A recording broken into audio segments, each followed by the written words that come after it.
N'i ye an ka podcast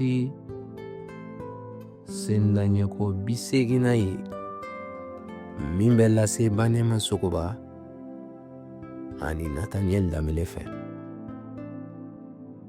Bi kari don awrili kalo tile 13 san 2025 an ka verset kalanta bɛ bɔ Matthieu kitabu la. Matthieu sura 9 verset 37 ka se 38 ma. O yɔrɔ bɛ a fɔ an ye ko a y'a fɔ a ka kalandenw ye ko suma tigɛta ka ca nka baarakɛlaw ka dɔgɔ. 38. O de kosɔn aw ka sumatigi deli ko a ka baarakɛlaw ci ka taa a ka suma tigɛ.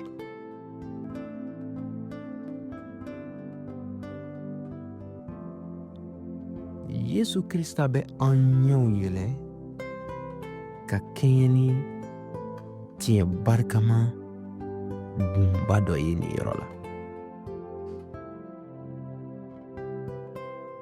Ko ni caman bɛ yen minnu labɛnnen don ka kibaru duman kunbɛn, nka baarakɛlaw ka dɔgɔ. Minnu labɛnnen don ka Ala ka welekan lamɛn.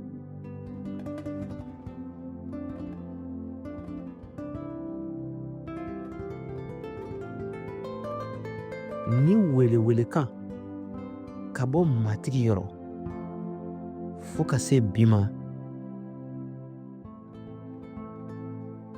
o bɛ baara la. Ala bɛ baarakɛlaw ɲini minnu labɛnnen don k'aw kan di ka wuli ani minnu y'a kanu ka baara kɛ. Yala e labɛnnen don ka o welekan jaabi wa? Sumatigɛ waati sera. O filɛ an ɲɛ. I ka guwa kɔnɔ, i ka sigida la, i ka baarayɔrɔ la. Ala bɛ dusukun ɲini minnu labilalen don, minnu sɔnnen don. A tɛ dusukun dafalenw ɲini.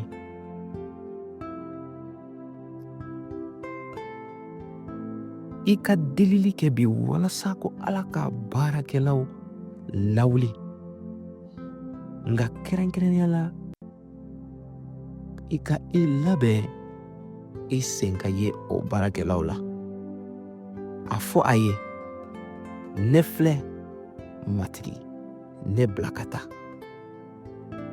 Jijali ye nin ye ko i welela kun kelen dɔ de kama.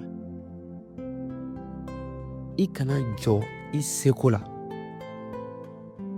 bawo Ala bɛ i labɛn ani a ye mɔgɔ minnu wele a bɛ olu bɛɛ kelen kelen labɛn. I ka wuli, sabu sumatigɛ waati tɛ mɔgɔ makɔnɔ. Ni laseli kɛra ka bɔ Delivery par Christ yɔrɔ ka kibaru duman fɔ ni dɔnkiliw ye.